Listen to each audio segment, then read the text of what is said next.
Bom dia, hoje é sexta-feira, dia 5 de março de 2021, e esse é o Sua Excelência, o fato que encerra uma semana trágica e, infelizmente, não é o fim da tragédia, é apenas o fim da semana. Uma semana trágica em que nós contabilizamos as mortes por coronavírus sempre acima de 1.500 brasileiros mortos diariamente, e nada leva a crer que esse número, essa contabilidade mórbida vai decrescer. Ela está acelerando. No Valor Econômico de hoje, há uma reportagem que está reproduzida na plataforma Brasília, né, em que o próprio Ministério da Saúde estima que pode-se chegar a um número assustador, impensável, inimaginável, de 3.000 mortes diárias. Também temos uma crise social latente, uma crise social evidente, a partir do momento em que a economia está estagnada. Revelou-se o número de queda do PIB no ano passado, o PIB da pandemia, né, uma queda muito grande, de 4,1%, a maior queda em 24 anos, né, do ciclo de medição do PIB, né? Isso no momento em que o desemprego cresce, como nós temos falado aqui há semanas, haveria uma escalada do desemprego, e somado a não só uma inação, mas uma falta de estratégia, de planejamento, uma ausência de ferramentas do governo para atuar nesse quadro agudo, o que leva ao desemprego, à desesperança e à fome. Convidamos aqui o Renato Meireles, que é do Instituto Locomotiva, né, um instituto que tem um trabalho muito grande, já posso dizer, histórico, de alguns anos, né, junto com a Central Única das Favelas, a CUFA. Né? O Renato é cientista político, está aqui conosco para discutir a temperatura do que está acontecendo nas periferias brasileiras. Enquanto ele fala, né, eu vou projetar aqui na tela algumas imagens da última pesquisa que eles divulgaram, né? E Renato, muito obrigado, bom dia, humano. Renato, é um prazer tê-lo aqui conosco, e me diga uma coisa: o país está flertando com uma convulsão social, né? Qual é a temperatura hoje nas favelas, nas periferias das grandes cidades brasileiras? Bom dia, é um prazer tê-lo aqui. Bom dia, Lula, bom dia, humano. É um prazer enorme estar aqui com vocês, conversando sobre essa realidade factual que todos nós gostaríamos que fosse diferente do que os números têm apontado. O Brasil, hoje, com quase entrando no terceiro mês sem o auxílio emergencial, de fato flerta com um processo de fome. E a fome desperta uma grande racionalidade nas ações do ser humano. Pergunto para qualquer pessoa que está nos assistindo o que faria se o seu filho começasse a não ter o que comer. Né? A gente tem aí a realidade das favelas hoje, que é esse território que concentra a maior parcela das desigualdades brasileiras, onde 7 de cada 10 moradores da favela tiveram que cortar itens de alimentos ou itens de higiene nos últimos 15 dias. É uma realidade que só existiu naquele período em que o auxílio emergencial ainda não tinha iniciado e a pandemia e o lockdown já se dava nas cidades. Lembrando que os trabalhadores de favela são majoritariamente informais, né? São pessoas que vendem o almoço para comprar a janta. Naquele momento, a iniciativa privada e as organizações como a Central Única das Favelas, o Gerando Falcões, fizeram chegar comida para essas pessoas, e E agora voltou com uma situação que se agravou de janeiro para cá, com o crescimento da pandemia, com o crescimento do desemprego e com a total inação de uma orientação do poder público centralizado. Renato, nessa pesquisa última que vocês divulgaram, se eu não me engano, na quarta-feira, né? O primeiro local que eu li foi no estado de São Paulo, mostra que 2/3 da população brasileira que mora em favela já não compra, como você falou aqui, já não compra, já não tem a segunda refeição diária. A fome, ela é má conselheira. No ano passado, né, no início da pandemia, nós tivemos uma atuação muito grande, muito forte, muito presente de diversas empresas e ONGs ligadas a corporações privadas, nacionais e multinacionais, auxiliando também essa base da pirâmide social brasileira, comparecendo com esse auxílio. Agora, ninguém imaginava, eu vi isso de um grande empresário, né, da área de seguro e previdência. Ele disse: olha, nós nos preparamos para viver um ano de pandemia. Nunca imaginamos que iríamos viver um segundo ano de pandemia e, pior, sem nenhuma estratégia organizada do Estado para construir uma rede de assistência social. Então, as empresas também estão perdidas. E olha que esse era um empresário que foi para a linha de frente, né, da estratégia do bolsonarismo em 2018, né, e que era um entusiasta do governo até o início do ano passado, né? As empresas também perderam o caminho desse auxílio social? Olha, o Brasil não quebrou porque a classe C e D não parou. E a classe C e D não parou porque nas favelas nós tivemos uma união, como só se viu na época da campanha da fome do Betinho, entre as organizações sociais e as grandes empresas do setor privado. Nós temos empresas como a Península, do Abílio, como a Fundação Tidsetuba, a Fundação Itaú, ligado aos controladores do Itaú S.A., que doaram, como a JBS também doou, que doaram centenas de milhões de reais para impedir que as pessoas morreram de fome. O Itaú doou R$1 bilhão. Né? A junção toda do Unidos pela Saúde do Itaú somou R$1 bilhão, patrocinaram hospitais de campanha, tudo. Essa junção da iniciativa privada com o terceiro setor impediu uma convulsão social. Enquanto o ministro dava declarações de que achamos 30 milhões de invisíveis, que são declarações cá entre nós que por si só deveriam ser preocupantes, né? Quer dizer que existiam 30 milhões de brasileiros que não estavam no radar de políticas públicas, porque é isso que significa a declaração de que achamos 30 milhões de invisíveis. Meia Argentina foi descoberta. Então, se elas foram descobertas, não tinha política pública, não tinha política de inclusão, não tinha política de assistência social para 30 milhões de pessoas. É isso que essa declaração significa. Estava a Central Única das Favelas fazendo reconhecimento de mães da favela com biometria facial nesses locais.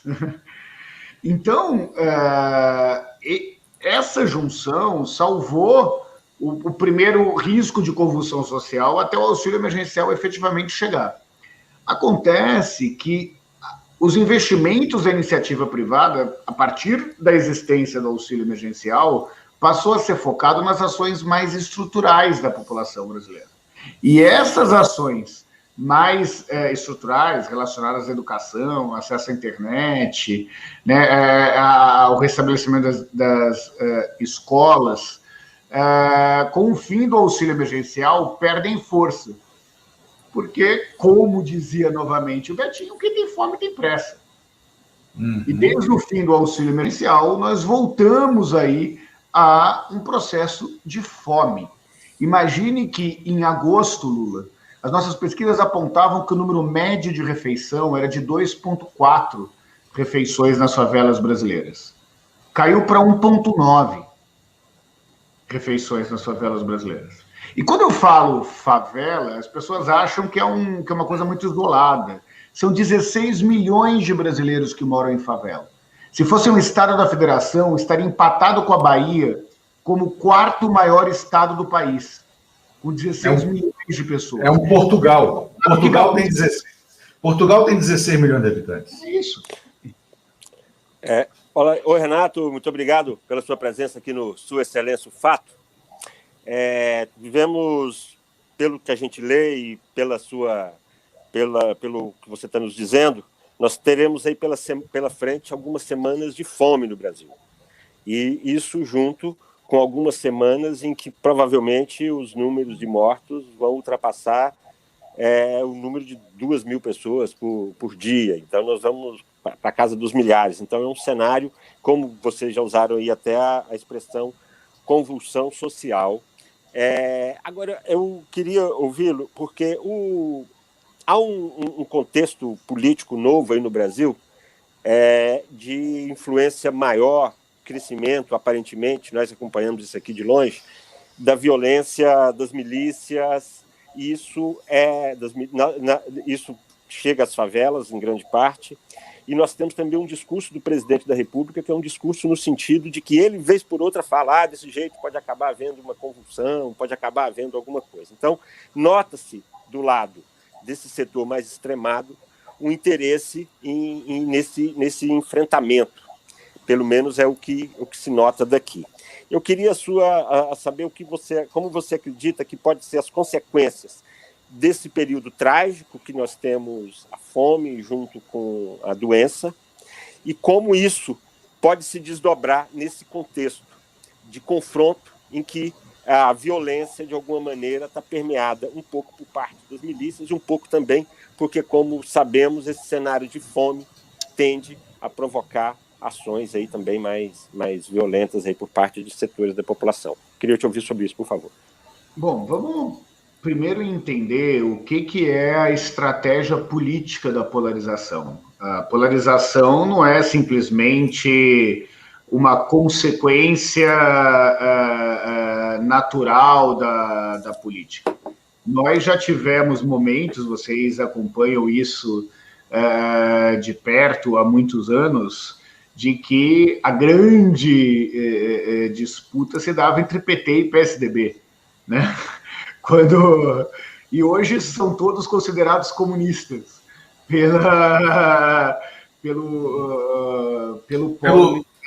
senso comum que se criou, que é falso. Né? Que é falso, completamente falso. Eu queria saber que país comunista é esse que teve tantos anos no poder com Fernando Henrique, Lula e Dilma, né? Eu tô dizendo isso porque nessa estratégia de polarização se passa a adotar táticas eleitorais de eleições proporcionais para se manter o poder majoritário. A gente sabe que eleição proporcional você radicaliza para ter um conjunto de votos necessários que até então não era suficiente para eleger um presidente da República, um governador ou um prefeito, mas é suficiente para eleger um deputado ou para eleger um senador numa eleição de 2 turnos. A história do presidente da República é uma história de eleição proporcional, né? Ele está acostumado a radicalizar num determinado tema e ter muitos votos nessa questão proporcional. O que aconteceu é que se a gente vai pegar a história do nosso país desde o impeachment da presidente Dilma, é uma narrativa desde antes do impeachment da presidente Dilma. Desde da primeira eleição da presidente Dilma, é uma história de radicalização para, num segundo turno, formar um campo majoritário por oposição ao outro e não por aceitação do seu projeto. Então você radicaliza num determinado momento, é o nós contra eles. Essa radicalização consolida um determinado número de votos que te coloca no segundo turno, e num segundo turno as pessoas votam no menos ruim. Eu lembro que até uma dos memes da Dilma no segundo turno falou: a culpa não é minha, eu votei no Aécio. Daí vi uma resposta ao meme: a culpa não é minha, o outro era o Aécio. Então era uma discussão que começou lá de uma forma nem de perto tão radicalizada como temos hoje, mas que se mantém como estratégia eleitoral do bolsonarismo. Quando o PT perdeu o poder, quando 70% do antipetismo se consolidou, quando o Bolsonaro sairá do poder, quando 70% anti-Bolsonaro se consolidar. Essa estratégia é uma estratégia que é mais rápido ou acontece uma velocidade maior ou numa velocidade menor, de acordo com a capacidade que a oposição tem de oferecer um projeto de poder. E esse me parece que é o grande erro da oposição. Ela não consegue fazer oposição dentro das instituições, sobretudo no parlamento, e ela não consegue sentar à mesa, nem entre os seus pares, para traçar um projeto de país, né? Só se ganha, o único que venceu uma eleição presidencial sem projeto de país foi o Bolsonaro. Ele é o ponto fora da curva. Mas, seja o Collor, o Fernando Henrique, o Lula, a Dilma, que era a sequência do Lula, todos só venceram eleições presidenciais com um projeto de país. Você podia ser contra, né? Podia discordar, mas existia um projeto que eles representavam alguma coisa. Mesmo o Collor era o representante de um projeto de país que não era o mero contraponto à ameaça de Lula ou Brizola, né? O Collor tinha um projeto, era um projeto ruim, né, que ele era falso, ele não conseguia implementar, né, mas ele tinha. O Bolsonaro foi o único que se elegeu em cima da negação, não é isso? Ou seja, pelo que você está falando, o Bolsonaro quer consolidar esses 30%, amalgamar, né, esse seu eleitorado, cimentando ele com o ódio, com a divisão, né, porque ele acha que isso o levou. O Bolsonaro foi eleito com 39% dos votos dos eleitores aptos a votar em 2018. O Bolsonaro não foi eleito com 50% mais um dos votos, foi 39%, porque teve todo aquele vazio, né, de quem não foi votar, de quem não compareceu. Diga, mano, enquanto você fala, eu vou embarcar aqui o reitor João Carlos Salles, da Universidade Federal da Bahia, que é a nossa próxima conversa. Vamos falar sobre a lei da mordaça, que tentou ser imposta nas universidades, e ele estava aqui no backstage, ele estava ouvindo a nossa conversa. É possível que também tenha algo a te perguntar. Eu vou colocá-lo aqui enquanto o Mano fala. Bom dia, reitor, como é que vai? É um prazer tê-lo aqui. Bom dia, Luiz. Bom dia, Mano. Bom dia, Renato. Bom dia, reitor. Bom dia. Então, Renato, você falou aí que para que o Bolsonaro perca uma eleição, é preciso que o antibolsonarismo chegue a 70%. Você nota alguma mudança nas favelas do eleitorado em relação ao Bolsonaro de 2018 para cá? Olha, o que a gente tem visto é a favela como cada vez mais descrente do processo da política tradicional, assim como parte considerável dos brasileiros. Pense que durante muito tempo se discutia, olha a importância de se discutir política, era quase uma luta para se discutir política. Acontece que a discussão política que hoje está presente dentro de cada uma das famílias brasileiras é uma discussão polarizada. E quem ganha com a polarização? Os polos. Os polos. Então, essa lógica algorítmica né? Os algoritmos nas redes sociais são fórmulas matemáticas que, em busca do engajamento, tentam fazer grupos cada vez mais heterogêneos entre si, quer dizer, homogêneos entre si e heterogêneos entre eles, que é uma lógica gospel, inclusive, né? De que você prega mais para convertidos. Acaba consolidando aí processos de intolerância nesses grupos. O que eu estou querendo dizer com isso? Que o apoio ou não com o Bolsonaro é um apoio conjuntural nas favelas em parte do Brasil, que tem menos a ver com uma discussão mais profunda e mais a ver com as ações efetivas que o governo está tomando. Qual queda da popularidade do Bolsonaro teve alguma participação da oposição? Nenhuma. Absolutamente nenhuma. Todas as quedas da popularidade do presidente Bolsonaro se deu por ações dele e não por ações da oposição. Por um movimento popular da oposição. Reitor, tem alguma pergunta ao Renato? Você estava ouvindo aqui? Estava ouvindo, estou ouvindo. Obrigado, Luiz, obrigado, Eumano, essa oportunidade de falar com o Renato também.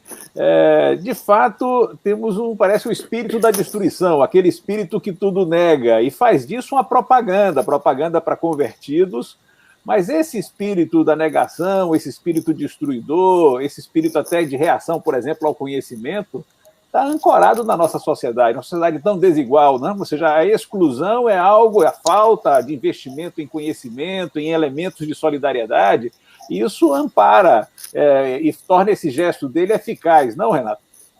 Eu não tenho dúvida nenhuma, professor. Vamos entender como que governos com vocação totalitária se consolidam. Eles se consolidam através da negação do fato. O professor Eugênio Butti fala com muita clareza, o título do livro dele pergunta se é possível ter democracia sem uma verdade factual.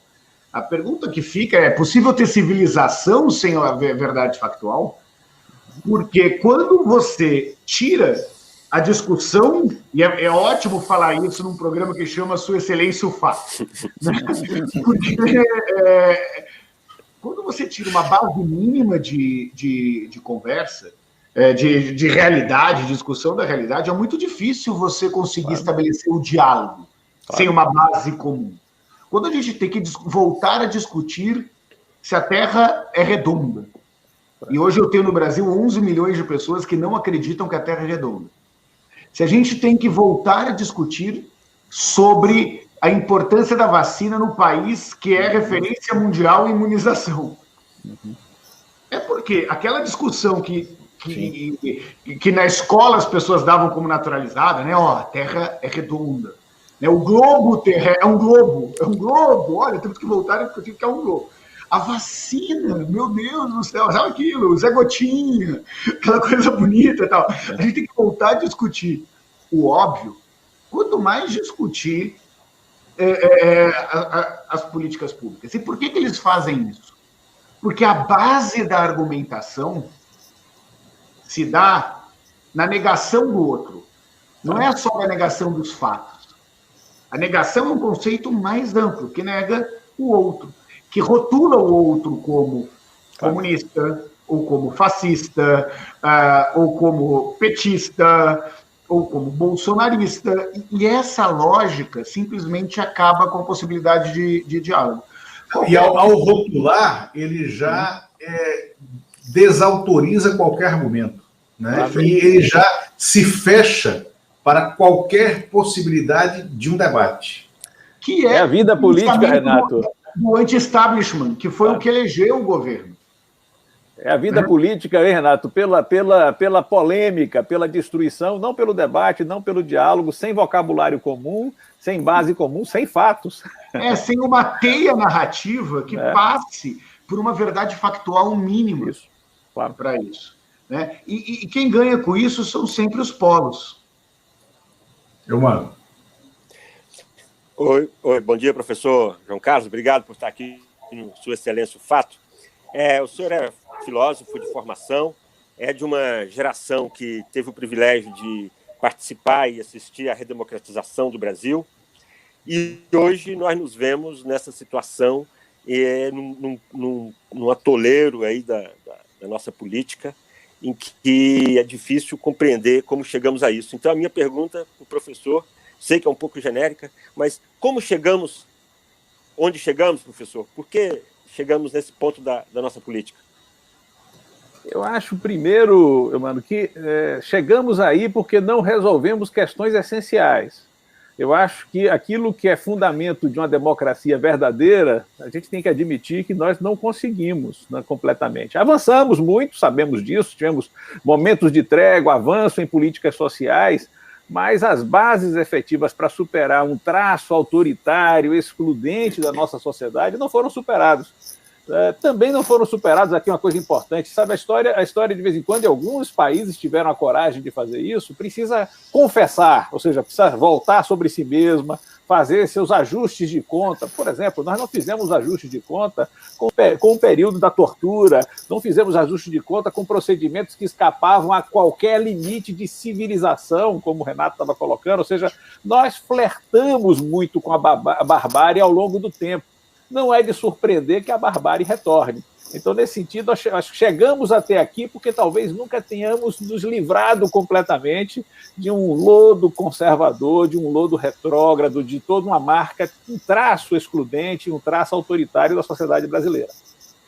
Lula, se me permite, eu estava ouvindo o professor e me lembrou uma frase da Michelle Bachelet, 2 vezes presidente do Chile, comissária de direitos humanos, que teve o pai morto, né, pela tentativa do Pinochet contra o Allende, e que era: só se cicatrizam feridas limpas. Sim. A frase da Michelle Bachelet. Perfeito. Olha, nós podemos punir ou não punir, mas nós temos que falar. Uhum. Nós temos que deixar claro para as próximas gerações o que aconteceu.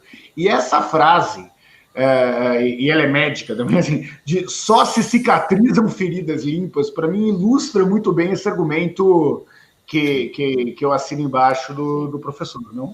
Mas aí, perfeito o que você está colocando, Renato, e que o professor João Carlos colocou, porque eu, muitas vezes, me pego olhando o exemplo da Colômbia.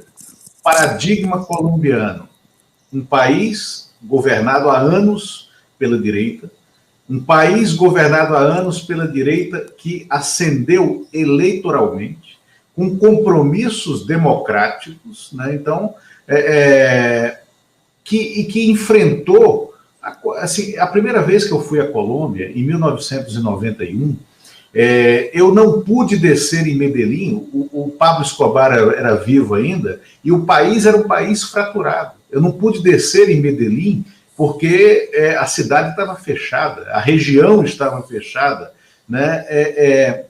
Tive que fazer uma rápida passagem por Bogotá, porque era o auge dos atentados, né? E em Cartagena você vivia um doce exílio, mas que era falso, porque você tinha os tanques na rua, a cidade era sitiada, né? Era sitiada para que houvesse uma certa tranquilidade turística, né? Mas aquilo tudo era falso. E a Colômbia conseguiu enfrentar isso de peito aberto, exorcizando esses demônios da divisão social. Tal. E hoje do ponto de vista social, o país mais interessante da América Latina, né? E isso numa trajetória consolidada de governos de direita, né? Mas que tem um compromisso democrático muito, muito mais profundo do que a nossa direita que tem, porque nós não conseguimos ainda nem consolidar uma direita liberal e democrática. Ela é exceção. A regra é isso que está aí, né? E eu só lembrando aqui agora de uma questão que você colocou sobre a Terra plana, no início de 2018, não, desculpa, no início de 2020, eu estava almoçando com um cientista político de um grande instituto, né, de pesquisa, e perguntei sobre as chances de um ou outro, ele disse, e sobre a chance naquele momento de reeleição de Bolsonaro, e ele diz, e não havia pandemia ainda no horizonte, era final de janeiro, ele disse: Lula, olha só, a gente está num país em que 11 milhões de pessoas acreditam que a Terra é plana.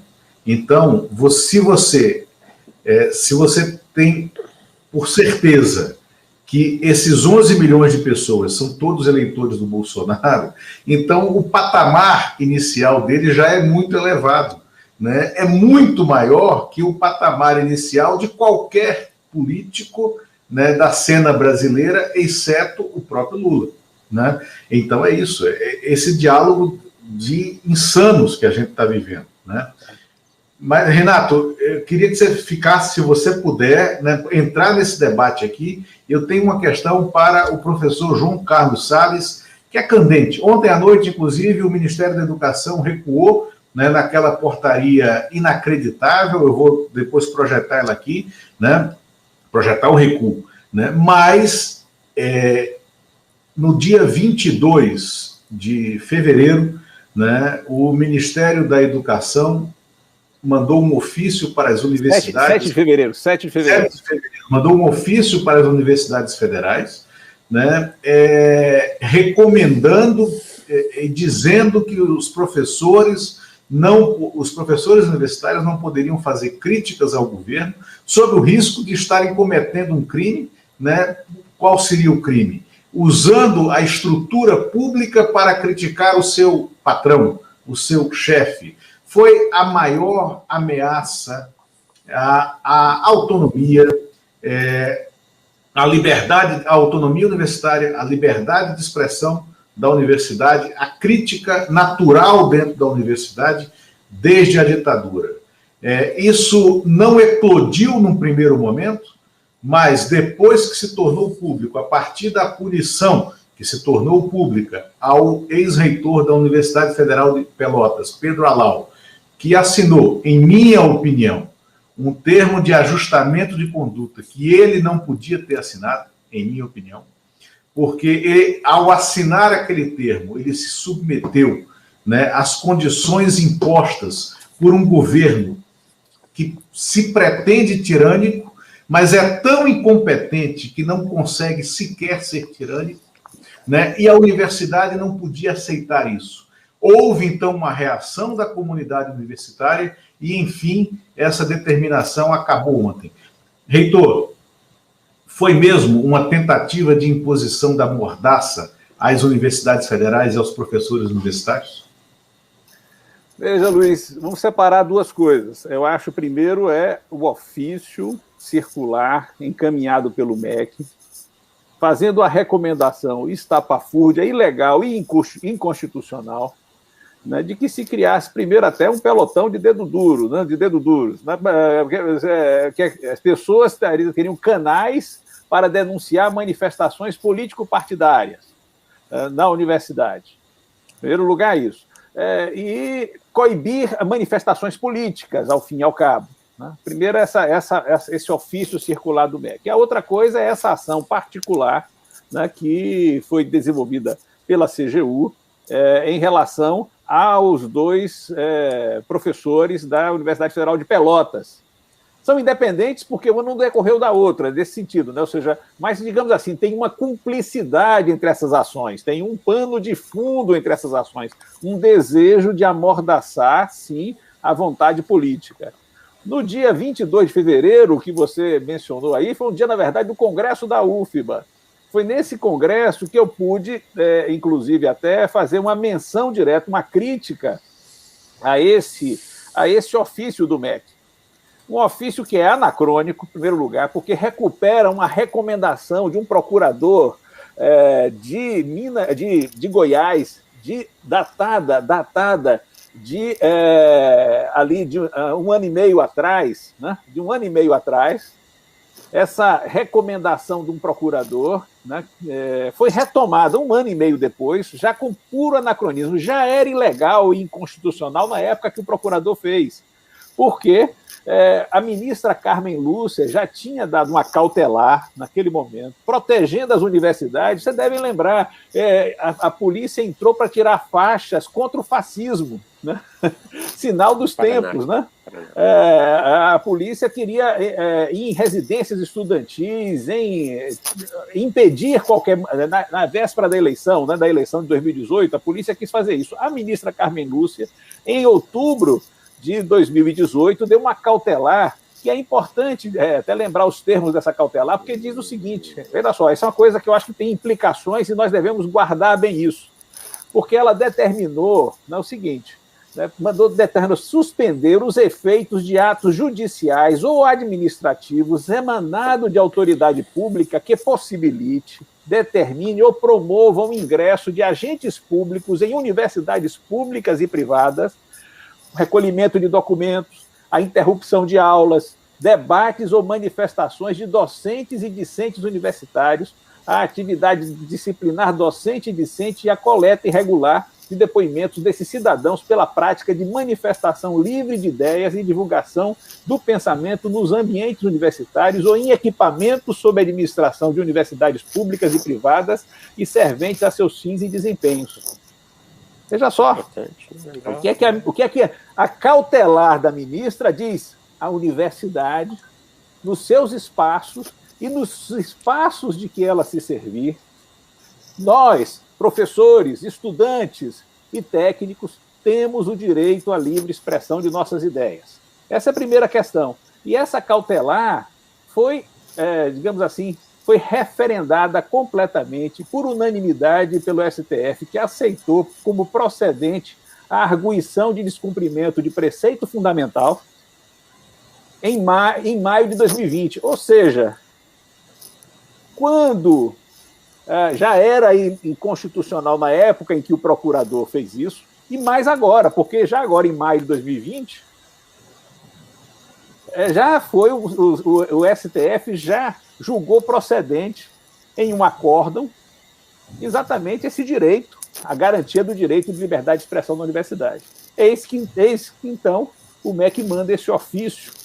E aí eu perguntei, Luiz, eu perguntei nesse momento, porque eu acho que é importante manter o diálogo com o MEC, eu pergunto, o MEC, isso aí eu perguntei no Congresso, na abertura do Congresso da UFBA, que por si só foi um lugar de debate, de discussão, de posições políticas, científicas, culturais muito variadas, e eu perguntava se o MEC, ao encaminhar uma recomendação extemporânea e inconstitucional, ela acaso se antecipava a manifestações da universidade, anatematizando como político-partidárias, que é isso que gostam de fazer. Não, se você é político, aí isso é o interesse do partido, algum partido está aí oculto nesse processo. O que não seria mais que a expressão livre de nossas análises e conhecimento, além da defesa dos interesses permanentes da universidade contra um desmonte que se advizinha. E eu dizia que, com respeito ao melhor diálogo, só podemos afastar essa interpretação, temos que afastar essa interpretação, né? Dizer, olha, não é possível que seja isso que o MEC queira fazer, e considerar que foi um erro cabal. Aí você mostrou esse ofício recuando. Veja, é claro que eu fiz essa lembrança da minha fala, mas é bom registrar o seguinte, os parlamentares, vários setores, a imprensa, hoje mesmo parece que saiu um editorial do Globo, que não tinha ciência do recuo, dizendo exatamente do absurdo que era essa tentativa de interferir nas universidades. Vários jornais se manifestaram a esse respeito, intelectuais.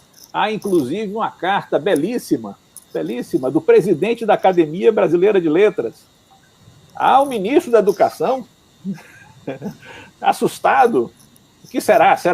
O que está acontecendo? Então, houve um clamor, Luiz, contra isso. Então, eu acho que o MEC fez bem, mas cá entre nós, a pergunta é por que foi possível, em algum momento, num ambiente de uma burocracia, alguém encaminhar um ofício como esse? O ofício que você mostrou de cancelamento, o ofício em matéria de recuo, de cancelamento, diz que a intenção não foi essa. Ótimo que a intenção do MEC seja sempre defender a autonomia universitária, mas imaginar, Renato, que seja possível alguém mandar um ofício como esse, mas minha intenção não foi essa, estou fazendo uma recomendação para que você iniba manifestações político-partidárias, mas minha intenção é proteger a autonomia universitária. Né? Quer dizer, eu acho que tem uma margem. É o não compromisso com a verdade factual. É isso. Há uma margem. A interpretação não é um arbítrio, não é fazer qualquer coisa. Há uma margem de variação em que a interpretação é legítima e não é legítima. Nós tínhamos todo o direito de julgar ali e de reagir, porque estava em risco um preceito fundamental. E preceito fundamental é cristalino. Se há sempre uma opacidade nos fatos, na realidade, você sempre tem algum lusco-fusco que você não pode discernir bem o que acontece, mas há algo cristalino que não pode ser tocado. E essa é a liberdade de expressão. E aí, eu comentando, indo para o outro lado, me permita somente dizer, eu concordo com você, Luiz, no sentido seguinte: em primeiro lugar, quero aqui louvar a atuação destacada do meu amigo Pedro Alau, um grande pesquisador, uma pessoa, uma voz firme, mas aí eu vou fazer um comentário, aqui eu não posso julgar o que o leva, eu acho que ele foi orientado, como ele disse, por seus advogados, a tomar essa decisão. Mas veja bem, todo fim de ano, eu tento ajustar minha conduta. Eu digo, vou fazer exercício ano que vem, vou comer menos carboidrato, prometo que vou ler tais e tais coisas, né? Vou ligar para alguns amigos que eu não falo há muito tempo e tenho saudade, vou dar mais tempo. Isso aí é um ajuste de conduta, né, pessoal. Mas na universidade, nenhum de nós, no exercício da manifestação de opiniões científicas, mas não só científicas, políticas, culturais, artísticas, nós não podemos admitir nenhuma censura e não podemos aceitar que seja adequado conceder que nossa conduta precise ser ajustada. Eumano, alguma pergunta? Sim, professor, nós vivemos períodos difíceis para a universidade, já tem 2 anos em que o governo federal aí faz vários movimentos aí contrários, de gestos aí de confronto com as universidades, e temos também aí agora, vamos para o 2º ano de pandemia, como disse o Lula, sem perspectiva ainda aí de haver uma descida aí nessa curva trágica que nós estamos vivendo. Eu queria a sua opinião, qual o impacto que dá para ver, que já dá para sentir e prever nas universidades brasileiras desses 2 fenômenos, o governo Bolsonaro e a pandemia? É uma pergunta importante. Vocês sabem que eu tive na presidência da Andifes, agora continuo na reitoria da UFBA, e pude acompanhar esses momentos, inclusive, de atuação do governo Bolsonaro. Primeiro, antes mesmo do governo Bolsonaro, nós enfrentávamos um problema, digamos assim, de descrédito da universidade. Ou seja, a universidade enfrentou uma defasagem orçamentária. Era como se a sociedade brasileira deixasse de dizer: esse aí é um investimento prioritário, nós escolhemos o nosso futuro. Nosso futuro é a civilização, não é a barbárie, é a cultura, é o conhecimento, não é a ignorância. A sociedade precisa dizer isso. Então, havia, em certa medida, o que eu chamo de uma quebra da aura da universidade. Tem lá suas razões até, de um lado e do outro. Em certa medida, a universidade ela se expandiu, talvez tenha deixado de atender alguns projetos das elites, mas há muito a fazer para que ela atenda a interesses do nosso povo, ou seja, criar condições para que ela possa, com a expansão, acolher bem as pessoas, fazer com que o talento da nossa gente, o brilho da nossa gente, com a sua diversidade extraordinária, apareça na universidade. Isso exige um investimento continuado e ampliado. Como deixou de haver isso, aí a universidade já sofria com esse fenômeno. Mas depois, ela passou a ser alvo direto de ataque. Tivemos um ministro que atacava a universidade pelo Twitter. Aliás, é um fenômeno curioso. Substituir o espaço público pelas redes sociais é uma maneira de substituir o espaço de debate pelo espaço da polêmica, da destruição, sem dúvida alguma. Atacava as universidades que faziam plantação extensiva de maconha, que era o lugar de balbúrdia, essas coisas todas. Vocês lembram disso? Essa maneira de ataque causou danos. Mas agora eu me preocupo muito com um fenômeno, que eu estou chamando de polidez destrutiva. A polidez destrutiva é você se servir de meios aparentemente racionais para fins irracionais. Então, por exemplo, é você servir da planilha Excel, não é do Twitter, mas da planilha Excel, para colocar tudo na mesma base, esquecendo que nós fazemos escolha pela educação. Então, agora, por exemplo, na defesa do orçamento, você retirar essa obrigatoriedade, o vínculo orçamentário à educação, e dizer, não, está tudo do mesmo jeito, vamos agora, você pode gastar onde quiser, tirar essa importância, essa escolha que a sociedade faz na educação. Isso é uma maneira fria, não é uma questão de orçamento, é uma questão de cálculo. Parece que é racional, mas o fim é irracional. Nós estamos vivendo isso, ou seja, a universidade deixa de ser tratada com a dignidade que merece. Em primeiro lugar, isso. É o lado, então, o confronto, a conjugação de dois fatores terríveis. Arroxo orçamentário, a proposta de lei orçamentária que está no Congresso retira 17% do orçamento de custeio das universidades. Não dá para sobreviver. E o orçamento reduzido e ataque autoritário. E aí a pandemia entra, a sua questão do outro lado, né? A pandemia entra e a universidade ela está sendo um dos lugares de reação, né? Assim como é Estado, hein? O Estado reagindo à pandemia, pelo SUS, pelas universidades, com conhecimento, etc. Agora, não dá para a universidade reagir à pandemia e fazer os investimentos necessários ao retorno, inclusive presencial, os investimentos que tem que fazer, inclusive em equipamentos, para que os alunos não estejam afastados, não sofram essa exclusão estrutural pela falta de acesso aos meios tecnológicos, etc. Precisa de investimento. A conjugação é muito difícil. Então, hoje, a universidade se defronta com um dilema muito grande, ela tem que respirar um ar mais democrático, uma valorização do seu trabalho para que ela sobreviva a esse governo, sem dúvida alguma, a esse momento agora. Sem dúvida. E, Renato, aí deixa eu fazer uma provocação em cima do que o reitor falou. Você tem a tua rotina, o teu dia a dia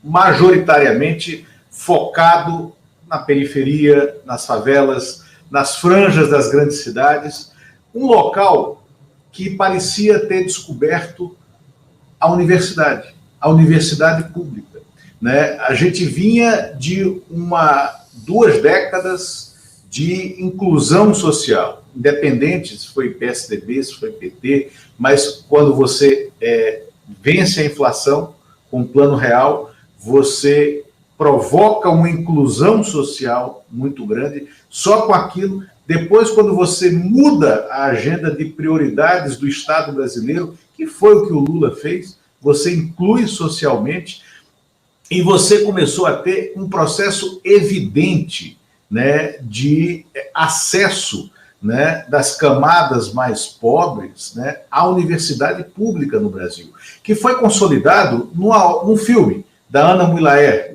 Que Horas Ela Volta. Aquele filme maravilhoso, sensível, né, que hoje, quando você vê hoje aquele filme, parece um Brasil muito distante, né? Eu até me emociono porque é uma coisa real, o filme é maravilhoso como retrato de um momento, né?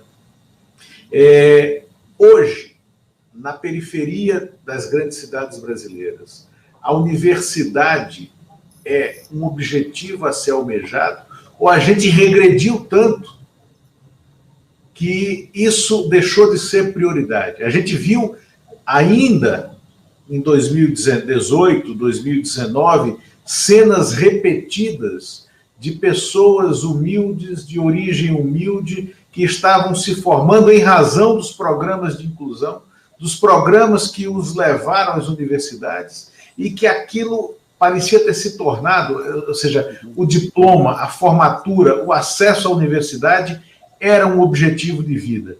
Ainda é, o objetivo na periferia é sobreviver, é estar vivo, é chegar vivo no fim do ano. Lula, no começo da minha carreira, 2001, 2002, eu fui fazer uma pesquisa etnográfica, que a gente passou uma semana morando em Arthur Alvim, na zona leste de São Paulo. E eu lembro que tarde da noite bateram na porta da casa que estava me recebendo, era a vizinha, meio desesperada, falando que a filha dela estava com febre. E aí a dona de casa que estava me recebendo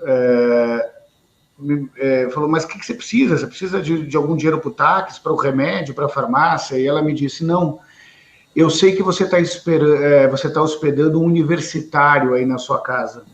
será que ele pode olhar a menina? O universitário era eu, e eu sou publicitário. Então, não tinha a menor ideia do que fazer para aquilo. Mas aquilo mostrava, simbolicamente, o papel que a universidade tinha.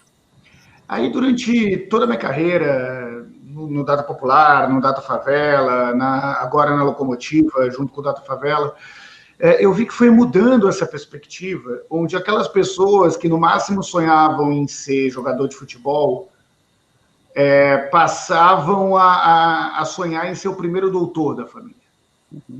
Eu vi muitas famílias priorizando a educação dos filhos como a chance efetiva de ter um plano de aposentadoria, né? Então, não era uma questão individual do sonho do filho, era um investimento no futuro de toda a família, o que é natural, porque cada ano de estudo é 15,9% a mais no salário médio das pessoas.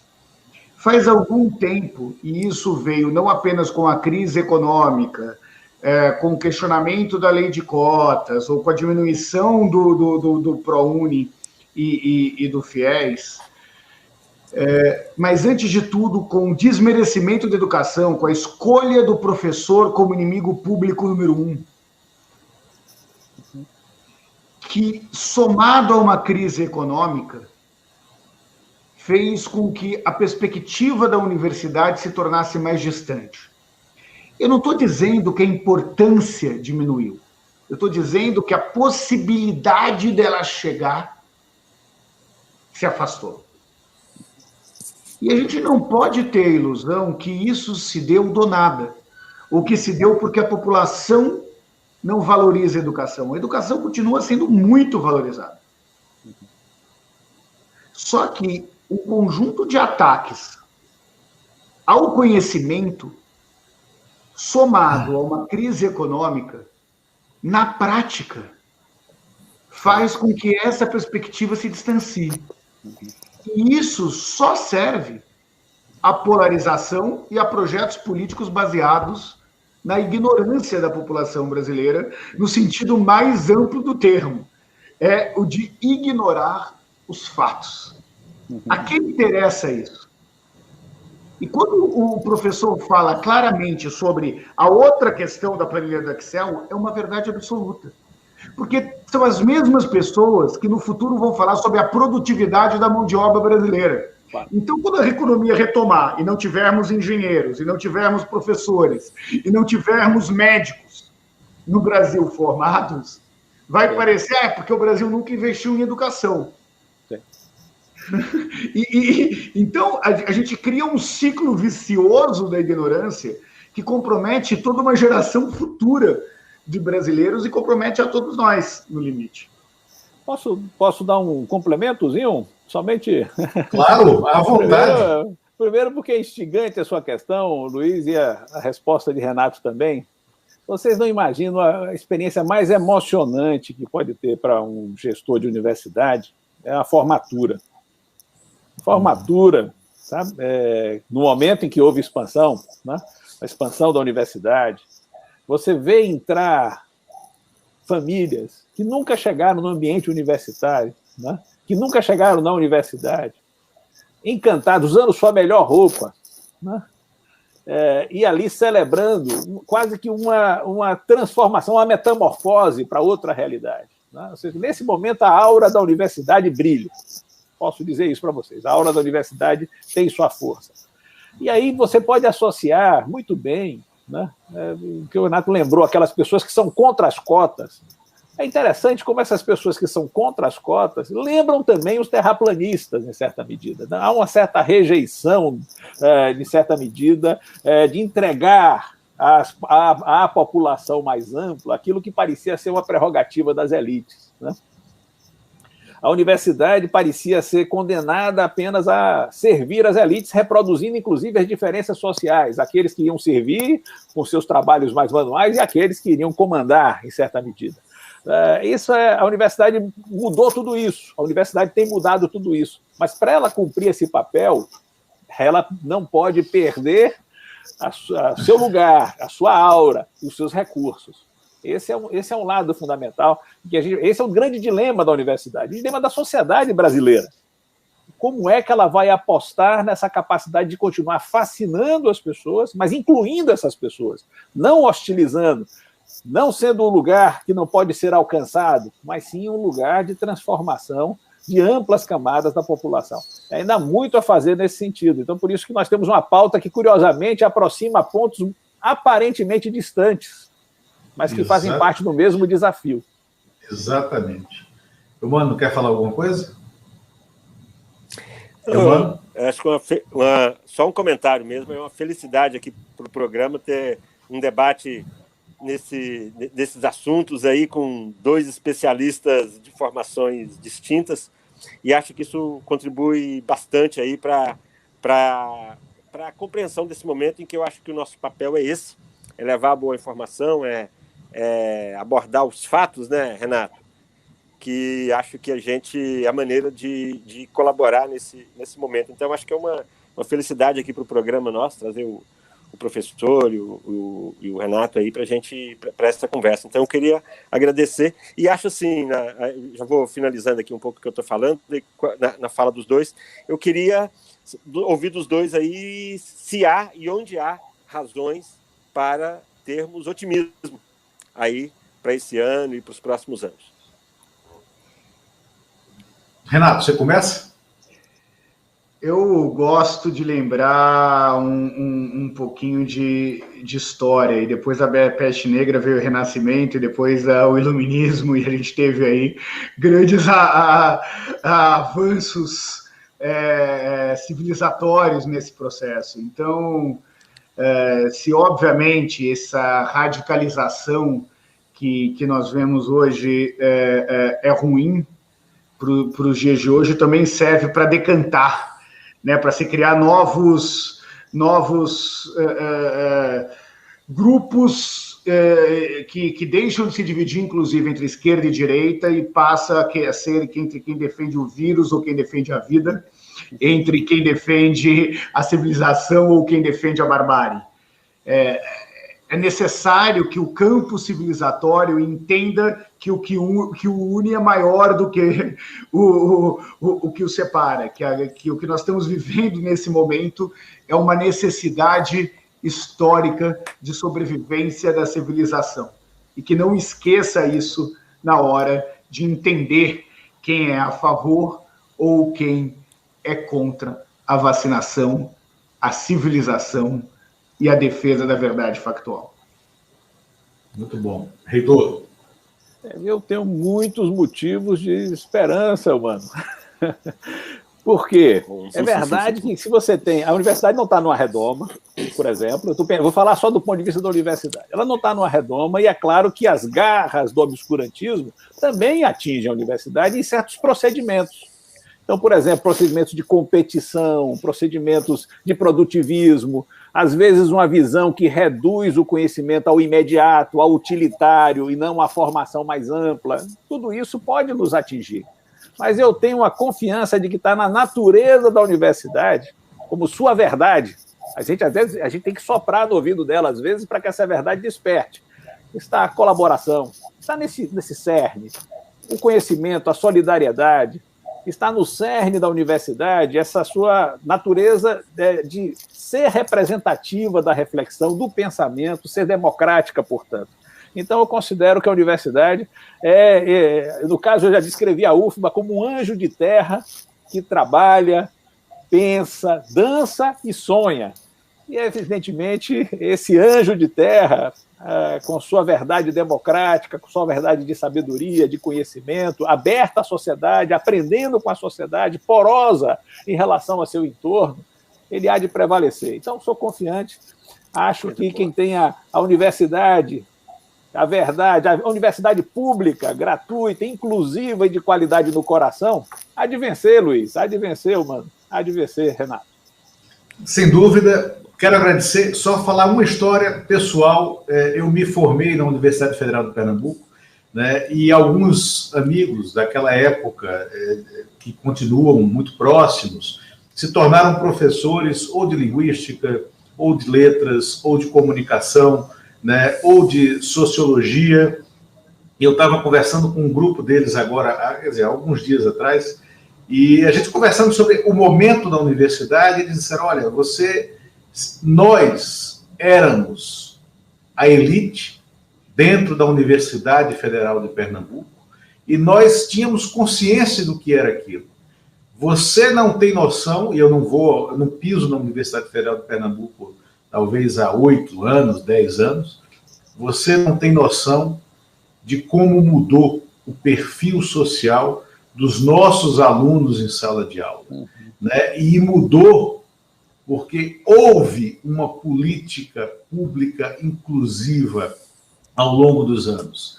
E como é cruel hoje a gente perceber que isso está expulsando, quer dizer, que a mudança do panorama social e econômico brasileiro está expulsando, né, o Brasil real de dentro das universidades por falta de condições materiais, né? E como há essa guerra ideológica, como a oposição às cotas, ela é isso, ela aproxima o terraplanismo, né? E ela consolida o discurso de ódio.